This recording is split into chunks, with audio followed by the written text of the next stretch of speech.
I think that's one of the good things. Like jokingly say, yes, our instruments are mobile, but it's mobile in the fact too that it can go from different genres.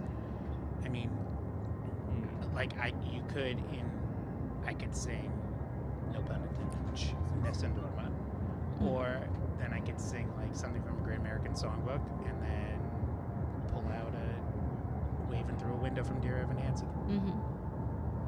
I don't know. I just find it fun. That's what to me makes being a singer so cool. In that you may not ever get to do stuff, and believe me, I get getting typecasted too, because especially in school, I was like, I want to be Tony in West Side Story. I don't look like a Tony. I'm never going to be a Tony. I'm okay with that. I know I can sing the you-know-what out of it. But at least to know that you can do it and you can at least explore doing it.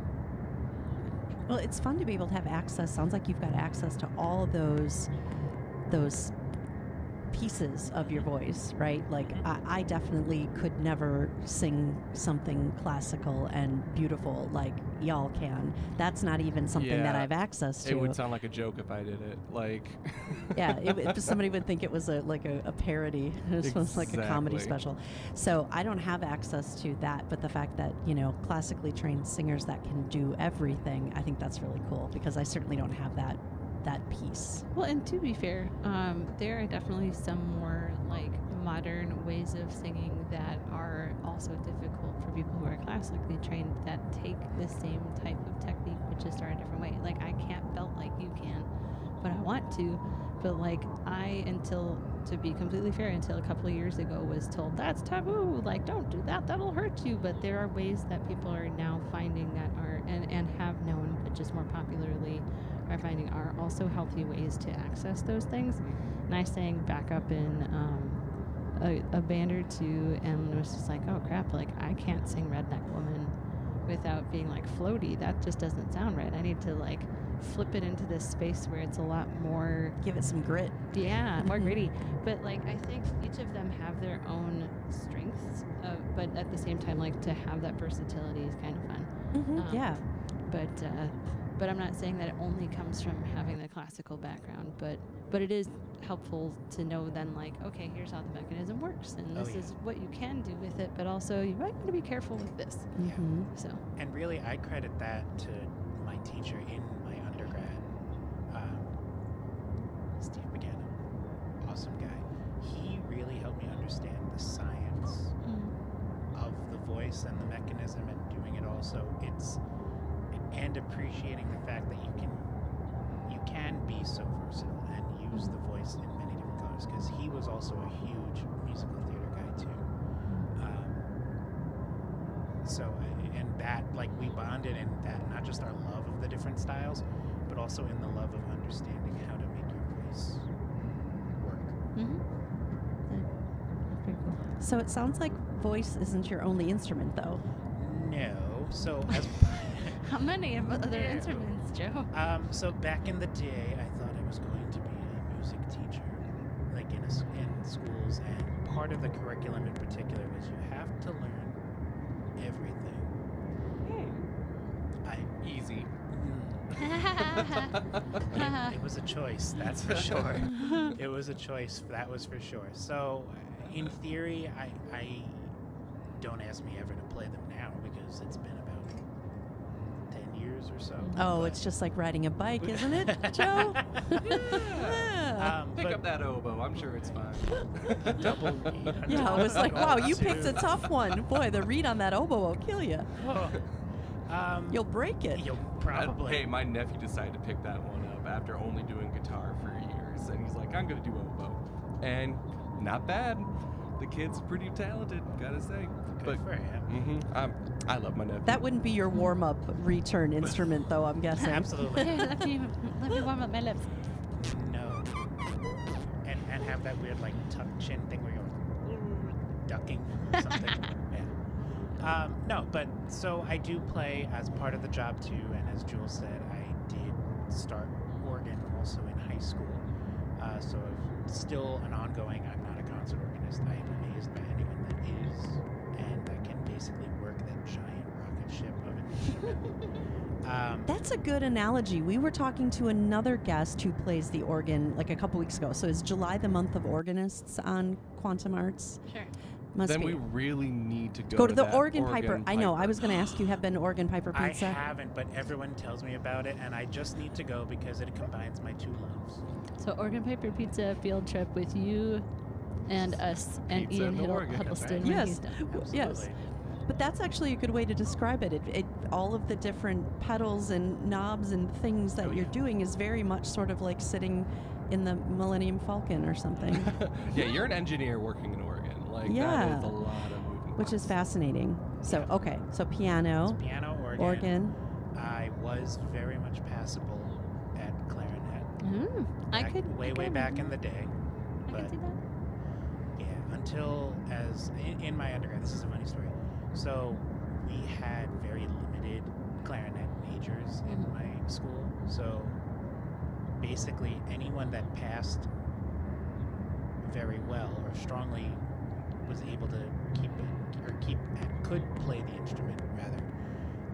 We became incentivized by getting an extra scholarship opportunity to play in our concert pops band. Mm. So our whole third clarinet section of our pops band was all of us voice majors that were like, yeah, we can do this. And then the band director pulled out the overture to Candide, and we all looked at each other and went, yeah, that's not going to happen. Sorry. Oh, that is an iconic overture. Oh, yeah. Did Oh, y'all yeah. just end up humming it? Just literally sat there, Kazoo. basically just like bopping along and fingering. That was it. Yep. Oh man. So I know that you have lived in. Well, I mean, you were born and raised in New York, correct? And you went out to Louisiana. Yep. Was that your grad? Did you do? I did all my schooling in New York. Okay. Everything was in New York. What brought me to Louisiana was a position still in this line of work. It was just working for the Diocese of Baton Rouge at the time. But even that, what was cool was I got to do a little coachings with Grayson. thank you, Yes. Robert Grayson at LSU, and Paul Groves. Yeah. Shout out to Paul Groves and Robert Grayson. Yes. One Not day to be confused I'll with get- Trevor Grayson, who, There you go. I mean, as a tie back to Thoroughly Modern The Millie. Millie. There we go. Or So- Dick Grayson, Robin So- from Batman. So when Joe and I first met, he had said something about Robert Grayson. I was like, oh my gosh, I had talked to him and Paul Groves because during COVID, Paul Groves was one of the not adjudicators, but like one of the people who was helping to do like some of the voice lessons over the different summer programs that were available online because he didn't have work. Or as much work. So I got to work with him for that, and then he almost got me to go to LSU for grad school, but they did not want me because I was not as much about education and finding a purpose for my that was for the doctorate program. Oh, okay. Yeah, for the DMA. I did not have enough interest in the educational side and did not have a good thesis enough for them to want to take me. But Robert and Paul were in my You were in training your section. corner? Yes. Yeah.